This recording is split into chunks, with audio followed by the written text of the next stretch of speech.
Hi there, I'm Karen McCarthy, and it's time to Karen-ize. Today's Wednesday when we talk about spiritual health.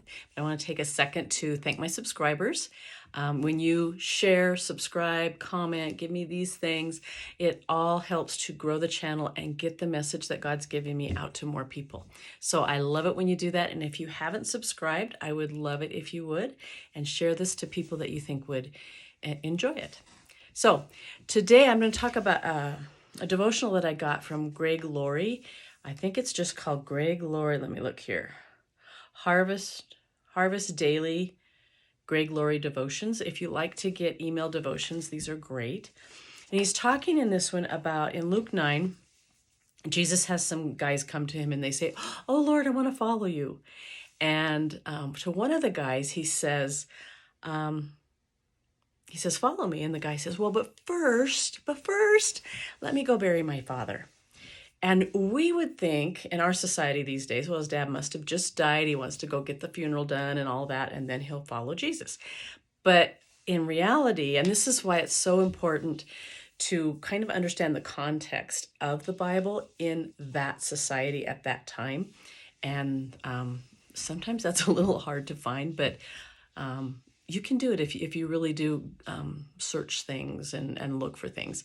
And this one, I mean, I like it when someone else does the work for me. So this time, it's actually a figure of speech.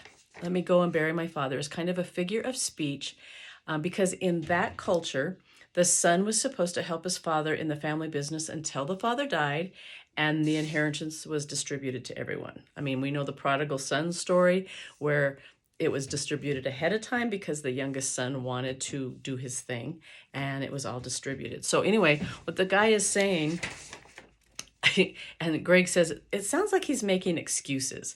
It's like he is already a believer. He believes in Jesus and who he is and all of that, but he's not quite ready to commit. And so he's kind of putting it off saying, well, let me wait until dad passes away and we distribute everything and then I'll follow you. And Greg says, maybe he was kind of thinking by that time, Jesus is going to be gone. I don't have to make that big commitment and everything will be great, right? So now I lost my train of thought. Does that happen to you? So I guess when we tie that into us, it's like, is God calling you to do something right now? And are you saying, oh, this isn't the best time for me and I'll wait for a little while, but he's really wanting you to do something right now. I'll give you a little example from my life, and I probably talked about it on previous vlogs, but oh gosh, 7, 8 years ago, I can't even remember. I really felt like God was calling me to open a youth center for kids, for teenagers and preteens in our community. And I was at that time an itinerant resource room teacher. And if you're not from Montana, you probably go, what's that? Well, remember the movies where there's a one-room schoolhouse and actually the teacher usually lived there and everything? Well, that doesn't happen as much now, but I've got a dog coming in. So if you hear a little click, click, click, hi, buddy, go lay down. We have a lot of one-room or one-teacher, two-teacher schools in the rural areas in Montana. And it did up until probably 20 years ago, maybe. A lot of times the teachers lived on site in a little apartment in the school building. But anyway, I was like, where was I going with this? One of those days.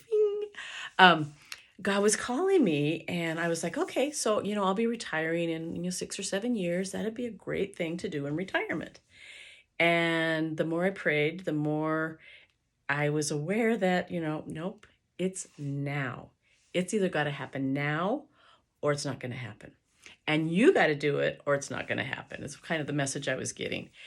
And so even though it was probably the busiest time of my professional life as a special ed teacher, the busiest year ever, I said, okay, if that's what you want. And it was interesting because the timing was God's timing. It wasn't mine. People kept telling me, oh my gosh, your timing is perfect because, and then all these things fell into place. And the timing was critical, and God knew it was critical in the lives of some of the young people that we reached in those first couple of years. In fact, some of them told us that If it hadn't been for our program called YES, Youth Empowerment Services, they probably would have committed suicide. And so we were there in place for them to save their lives. I mean, I'm surprised I'm not choking up. I'm having a good day on that, so I don't choke up on camera. It wasn't my timing. It wasn't what I felt like I was even capable of doing. I mean, I think I've said before, all I knew about nonprofits was how to donate. And so starting one from scratch was a huge, huge endeavor. But, God got me through it. Did I always do it right or perfectly? Oh my goodness, no. And I was so consumed by it that I started kind of almost losing myself in the good, bad stress of trying to run something like that and find all the money to run it, that type of thing. But anyway, that's another story. So if God's calling you to do something and you're feeling like that call is now and you're kind of going, maybe not, God. You know what? He knows. He knows things that we don't know. And sometimes, all the time, his timing is the best. But so often he uses our weaknesses to show that he can do it in spite of us, I guess, through us. And that is definitely what happened with that program. I mean, the things that happened in the next 5 years were just mind-boggling. And they had nothing to do with me except that I was willing to say, okay, this isn't the best time for me, but if you say it's the time, I'm going to go for it. So if you feel like God is calling you to something that you're uncomfortable with, or something you feel like you're not qualified to do, don't worry about that. Because if he's calling you, he's going to qualify you. You may not feel qualified now, but he will qualify you and he will bless you for taking those steps. And he has definitely blessed us in crazy ways since we did that. I mean, my husband was right there with me the whole time, backing me up and supporting me. And I mean, even when to the point after the first year when I said, there's no way I can do both anymore, it's killing me. He is the one that said, I don't know how we're going to do it, but we can't stop. Yes, the kids need us. So stop your teaching job. At that point, there was no money for salaries. We all did volunteer. So stop your teaching job. We're going to take that pretty big hit in our personal income, and we're going to go up for it with these kids. And God blessed every second of it. So just know, even if it seems hard, even if it seems scary, if God's calling you, he's going to equip you, and he is going to bless you when you say, okay, Lord, I'm here. Use me. Have a great day, and we will see you on Friday. Hi there. I realized when I was looking through it to make sure it was ready to be published that I had kind of not given the whole story. So you might have been a little bit confused when I started talking about rural schools and how busy I was. I was not a rural school teacher. I was an itinerant teacher, and that means I worked for an education co-op, traveling from school to school to school, providing the special ed services because they didn't have enough kids, enough finances to actually hire a special ed teacher. So the itinerant staff provided educational services, psychological testing and counseling, speech therapy, those kinds of services that the schools, some years they didn't even have a student that needed them. So they didn't have their own staff for that. So that's what I was talking about. And my schools, the closest one was half an hour from me. The furthest one was in the winter, an hour and a half from me.